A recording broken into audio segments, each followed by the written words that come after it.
Hi there, Bryce Holdaway here, co-host of Location Australia and Director of Empower Wealth.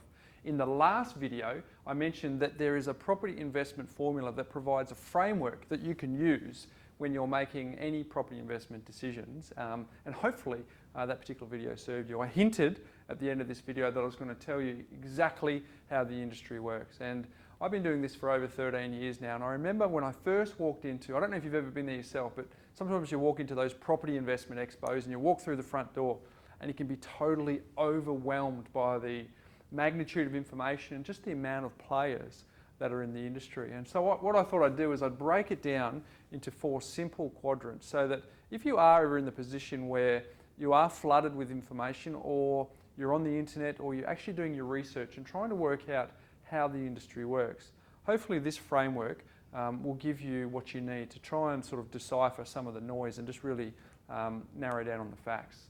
So I think that there's 2 really sides of the quadrant here. There's, on this side of the quadrant, you've got the real estate agent, and typically that's, not always, but typically it's an established property where they are representing a particular seller, and that seller wants them to get them the best price. So no matter what happens with a real estate agent, their vested interest is with the seller, because let's face it, that's how they get paid. And a similar thing applies to the project marketer. Now the difference between the two is they are probably subsections of each other, but the project marketer usually deals with a stock list. It may be a large estate where they're selling house and land packages, or it could be an apartment complex, or something where effectively there's more than one property, and often the developer actually is in certain phases of development. It could be totally finished, it could be half finished, or it could still be just a vacant block of land. So these guys here generally operate with a stock list.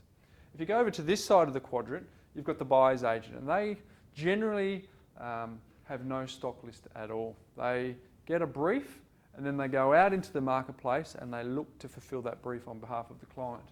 And the property advisor is very similar to a buyer's agent, but they really look for the holistic advice, the property investment advice. So they know that part of investing in property is all about bricks and mortar, but they also know that there's very important process prior to the purchase, and there's a significant process after the purchase as well. So it's almost like a holistic view of what property investment entails. Now, the way that you can distinguish these two is on this side of the equation, quite often the information or the advice that you get is often signified by the fact that it's free advice. And that's okay, because what happens is the developer or the seller of the property is paying their income so that they can actually give you the information for free. But the challenge on this side of the equation is always to remember that the person that they represent is really the seller.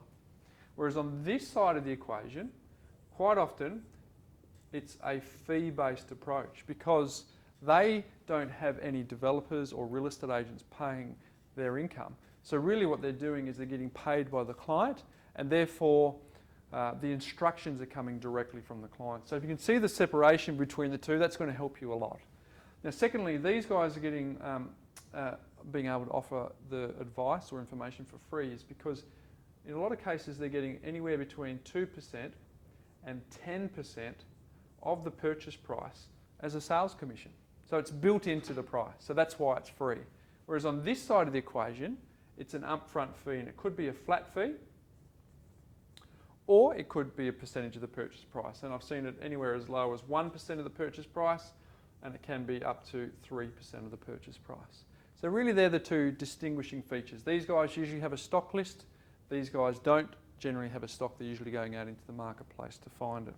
So I guess now you know the formula that you need to apply when you're buying investment properties, and hopefully you've now seen who the major players are. So the next time you're looking for a property, you can see who's giving me the advice and how are they getting paid. So when you go to get someone to help you buy an investment property, there's a few key questions that you might want to ask them. The first one is, how are you getting paid? Because if you understand how they're getting paid, you can see which side of the quadrant that they're actually acting on. And it's okay, whatever the answer, it's fine, but then you have an understanding of how that person is being motivated. Is it being motivated by you as the client who's paying them, or are they being motivated by the person who's actually paying them, which might be the seller of the property? Now, the second question I think that is very useful to ask is, when you see an advisor, the first question you should ask is, which property is the best for me? And if the answer is, I'm not sure, I need to find out a bit more about your circumstances, I think that's probably the best answer, because it really implies that they're not operating on a one-size-fits-all strategy. But if the answer is, well, I actually think this property is the best one for you, I'd probably approach that with a little bit of caution, because I think it's a bit like going to the doctor, sitting down, saying absolutely nothing, and then the doctor just starts writing out a prescription and says that's what you need. And the first thing that will be going through your mind is, you haven't asked me any questions. You don't know what my symptoms are. How can you be prescribing me what you've prescribed? You'd want the doctor to ask some questions. So the same applies for property investment.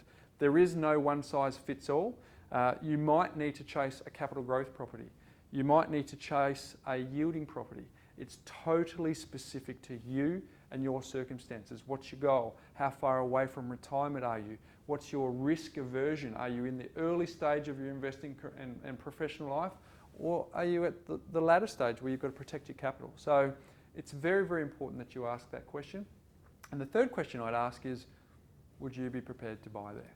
And they don't have to answer that, but it's always good to know that if they had to part with their money and buy in the recommendation that they're giving you, would they stand behind that? And I think that's really, really important. So hopefully this video has served you. We have given you the formula that you need when you're applying it to property investment, the A, B, C and D, the asset selection, the borrowing power, the cash flow management, and of course the defence strategy in the first video. This particular video, we've helped you understand the industry as a whole, and the next video that we're going to present to you is, what's the process? Now I understand what the formula is, and now I understand who the players are. How can I apply a process to make sure that my property investing is optimal for me, and it's going to help me achieve what I'm looking to do? So I hope this video served you, and I look forward to catching up on the next one.